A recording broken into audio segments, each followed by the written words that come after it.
Bienvenidos a este video. En el día de hoy trataremos la tercera generación abordando el panorama actual de la terapia cognitivo-conductual. Desde un punto de vista conceptual podemos percibir la polarización de los enfoques teóricos de las TCC, en la cual fue incluido el enfoque contextual y las teorías de aprendizaje constructivista. A pesar de que aún se siguen manejando técnicas que proceden de distintas orientaciones basadas en principios clásicos de aprendizaje, la incursión tanto de un nuevo enfoque como de unas nuevas teorías de aprendizaje permitió que las TCC avanzaran conceptualmente y fueran diversas. Por eso las TCC siguen siendo consideradas una de las principales psicoterapias para abordar un sinnúmero de trastornos, por ejemplo, aquellos trastornos adictivos, de ansiedad, de disfunción sexual y problemas de trastornos alimenticios, el cual permite con esa gran diversidad hacer un abordaje un poco más amplio, cumpliendo y satisfaciendo las necesidades de este paciente o sujeto. Las TCC han ido evolucionando, como ya lo hemos dicho, y permiten que el abordaje sea un poco más amplio. A continuación, en el desarrollo de este video vamos a mostrarle cuál ha sido la importancia del enfoque contextual y de las teorías de aprendizaje constructivista dentro de las TCC. Adicional a eso, tendremos las objeciones y las críticas que se le han hecho a este tipo de terapias. Además, contaremos con el testimonio de un paciente, el cual nos relatará su experiencia padeciendo un trastorno y abordándola con una de estas nuevas 7 terapias, las cuales fueron incluidas dentro de las TCC. Les pedimos que tengan toda la disposición y atención viendo el video para posteriormente poder participar activamente de un foro. Buenas tardes. En la tarde de hoy le vamos a hablar sobre la terapia cognitiva conductual. En la actualidad, esta terapia es una terapia eficaz, importante y la más utilizada en la actualidad.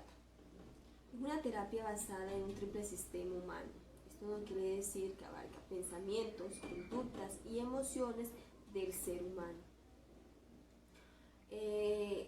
Es una terapia basada en el presente, una terapia que es directa, que el terapeuta va del por qué y cómo las cosas están sucediendo.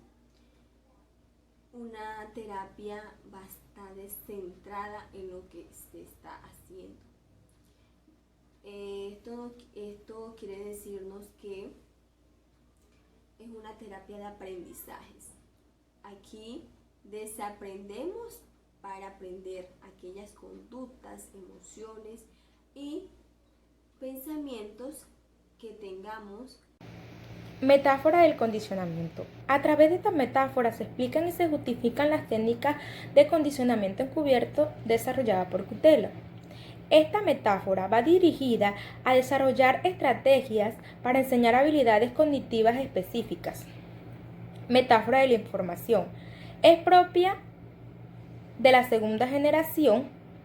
Esta metáfora considera la mente como una computadora y es la base de las terapias de reestructuración cognitiva, como la terapia cognitiva de Becker, la terapia racional emotiva conductual de Ellis. Esta terapia utiliza los términos propios de procesamiento de información y esta metáfora la toman como referencia a lo largo de todo el proceso terapéutico. Metáfora de la narración constructivista. Esta metáfora articula las terapias cognitiva constructivista y es propia de la tercera generación. Esta perspectiva se basa en la concepción de que los humanos construyen activamente sus realidades personales, es decir, crean sus propios modelos representativos del mundo.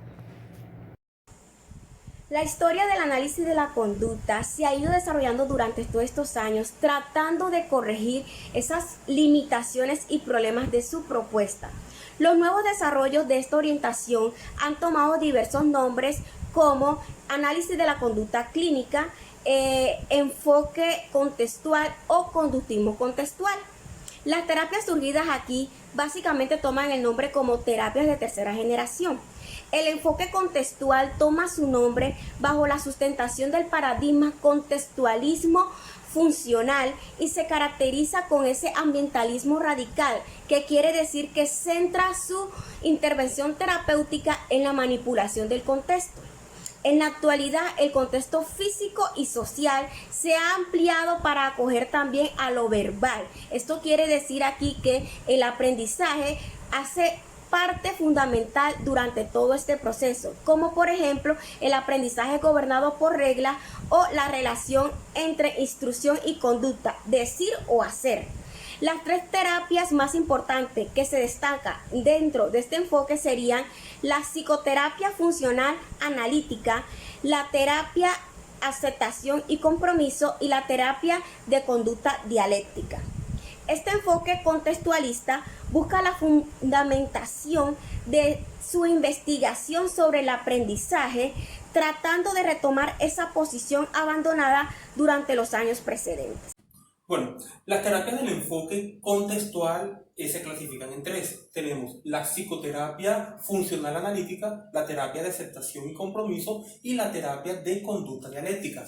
Cuando hablamos de la psicoterapia funcional analítica, fue la que fue planteada por Kohlenberg en 1987 y que es una forma de terapia de conducta que enfatiza en el uso de la relación que tiene el terapeuta con el cliente, basada en el condicionamiento de Skinner.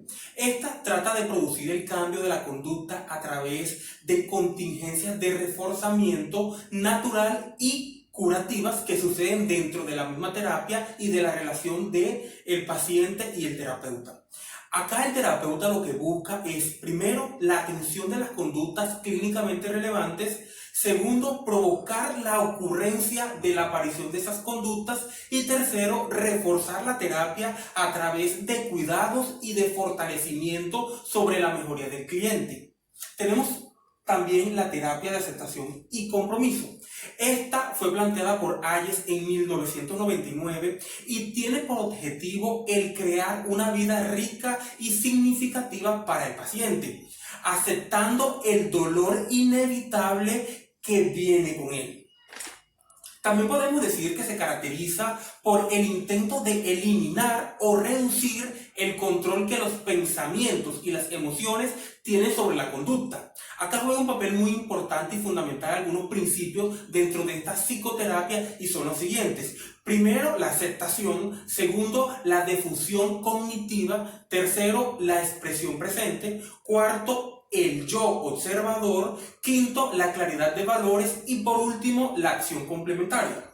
Por último, tenemos la terapia de conducta dialéctica, la cual fue introducida por Linehan en 1993 y tenía por objetivo lograr que el paciente aprenda a gestionar correctamente sus emociones y su conducta, que por lo general son causadas por alteraciones anímicas. De tal modo que el paciente como el terapeuta acepten sus vivencias de los hechos y lo que para él esto supone. Esta terapia tiene una utilidad muy significativa dentro del enfoque contextual y es que ayuda al control de comportamientos impulsivos y de emociones intensas y también ayuda para identificar algunos trastornos como lo son trastornos de personalidad, trastornos alimenticios, trastornos de estados anímicos, de abuso de sustancias, entre otros. Dentro de las principales críticas que marcaron las terapias contextuales están lo que es la carencia de sistematización. Aunque las terapias contextuales no cuentan como tal con procedimientos muy sistematizados, ni tampoco con procesos de intervención con fases definidas ni detalladas, estas más bien cuentan es con una lógica de tratamiento que posee una serie de reglas de actuación cuya puesta en marcha van a estar determinadas por diversas variables, tales como la relación entre el terapeuta y el paciente. Otra crítica bastante marcada dentro de estas terapias contextuales es la relación que se da entre el principio de aprendizaje y las terapias contextuales como tal, en la cual se dice que se da una relación post hoc, es decir, es una relación inversa al proceso que caracterizó la primera generación de terapias contextuales, en donde los principios de aprendizaje pues primero eran descubiertos y posteriormente se desarrollaban las aplicaciones clínicas. Esto se convierte en un punto de crítica de esta terapia porque estos principios de aprendizaje pretenden hacer un retorno a lo que es la esencia que caracterizó como tal esta primera generación de terapias contextuales. Tenemos también lo que es los problemas metodológicos en los estudios de eficacia. Según estudios realizados por Ox 2008, asegura que la metodología de investigación que sustentan los datos de eficiencia y eficacia utilizados en estas terapias son mucho menos rigurosos que aquellos que se dieron en la terapia cognitivo-conductual. Es más, este autor asegura que ninguna de las terapias pertenecientes a la tercera generación cumple con los requerimientos suficientes para convertirse en tratamiento de apoyo empírico. Hola chicos, el papel del constructivismo en la terapia cognitiva dice que el conocimiento de uno mismo, de los otros y del mundo circundante no se revelan directamente a través de los sentidos ni de instrumentos de medición, sino que requieren de la participación más o menos consciente de las personas. Todo lo que observamos o captamos del mundo tiene mucho que ver con quiénes somos nosotros como sujetos del conocimiento. Igualmente, aquellos estímulos que nos circundan no tienen un valor o significado por sí mismos, sino que tienen sentido en el mismo acto de conocerlos. Y es que precisamente el verdadero interés del constructivismo en esta terapia cognitiva radica en señalarnos lo que resulta central en la actividad humana, y es el de darle significado a las experiencias que vivimos momento a momento.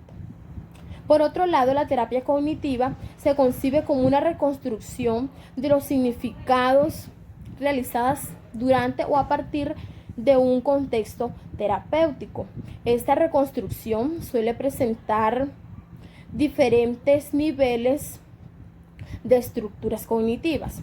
Estas estructuras nos muestran lo que significan las experiencias y conllevan a la creación de nuevas estructuras cognitivas. Gracias. Tenemos las terapias constructivistas, las cuales se clasifican en terapias cognitivo-estructurales, las terapias de constructos personales y la psicoterapia constructivista. Cuando hacemos alusión a las terapias cognitivo-estructurales, fue aquella terapia que fue introducida por Guaidano y Liotti en 1983 y se centra en la interpretación que hacemos de las cosas.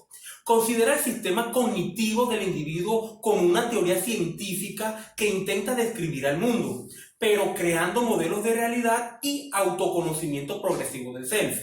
También relaciona los problemas con la falta de complejidad del sistema cognitivo. También hay una parte muy importante y son unos niveles que se ven en este tipo de terapia y que son determinantes para la ejecución de la misma, y son primero un nivel tácito o de profundidad, y segundo nivel que sea explícito, superficial o estructural. Tenemos también otro tipo de terapias que son las terapias constructos personales, que fue introducida por Kelly, y esta terapia intenta comprender a las personas en sus propios términos. De esta manera, las personas dan un sentido en lo que observan y cómo lo experimentan.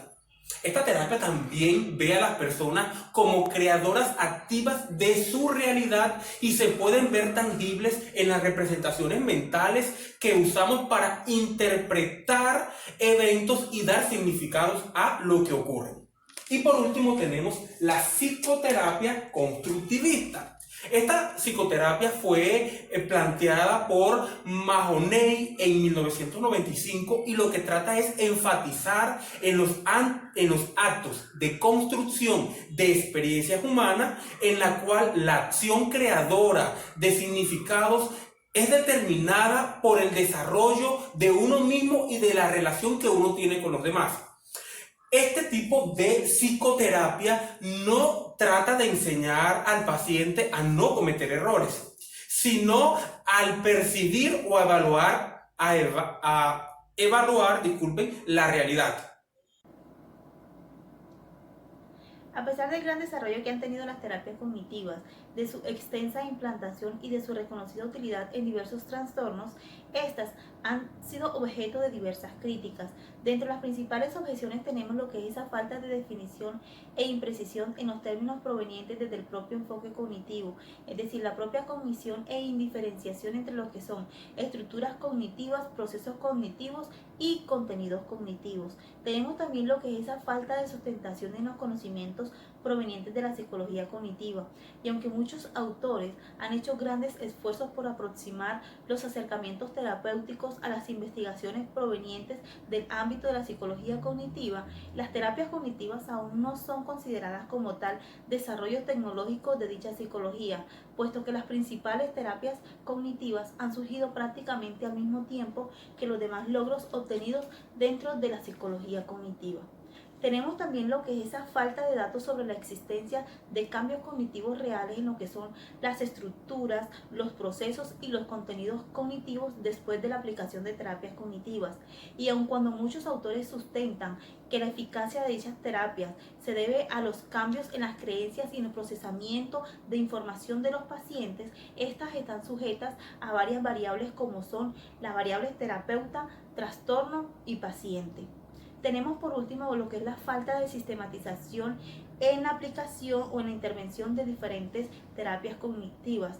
Es decir, que aunque la mayor parte de las terapias cognitivas, de los procedimientos cognitivos son sistematizados, existen algunas terapias como las constructivistas que están sujetas o que requieren una mayor sistematización. Hola, buenos días a todos. Bueno, estoy en este lugar invitado como paciente para compartir mi experiencia personal con la terapia de tercera generación de aceptación y compromiso. Este es de la línea de las terapias cognitivo-conductual. Bueno, en primer lugar, soy un paciente que tuvo muchos problemas por un duelo mal elaborado. Estaba en las etapas del duelo, en la crisis, negación, enojo, depresión, pues cuando iba avanzando en las etapas regresaba por tal motivo, por todas estas depresiones, por el trastorno del sueño, recurría a la terapia psicológica. En este caso, a la de aceptación y compromiso. Mi experiencia cuando llego con el terapeuta en la primera sesión fue bastante agradable porque lo primero que el terapeuta me hizo saber era que debía aceptar todos los fenómenos naturales que yo no podía cambiar. Comenzamos a hablar de la muerte, comenzamos a mirar que era un acontecimiento que a nosotros como humanos tenía que pasarnos y que no había manera de evitarlo. Durante la terapia pude aceptar esta parte tan difícil, abrir espacio para mirar el duelo como una oportunidad de pronto de crecer, de que esa persona seguía vigente y viva en nuestros corazones. También me pusieron tareas de difusión, de distanciarme de todos esos pensamientos melancólicos, negativos y comenzar a mirar el recuerdo del ser querido como algo grande y como una oportunidad que como persona tuve de convivir con ese ser querido tanto tiempo. En este momento, pues sigo en terapia y todo lo que hemos hecho ha sido basado en los valores que yo como persona tengo, como el amor, la responsabilidad, la lealtad. Entonces, todos esos valores que yo tengo como persona están siendo enfocados a desarrollar este tipo de terapia.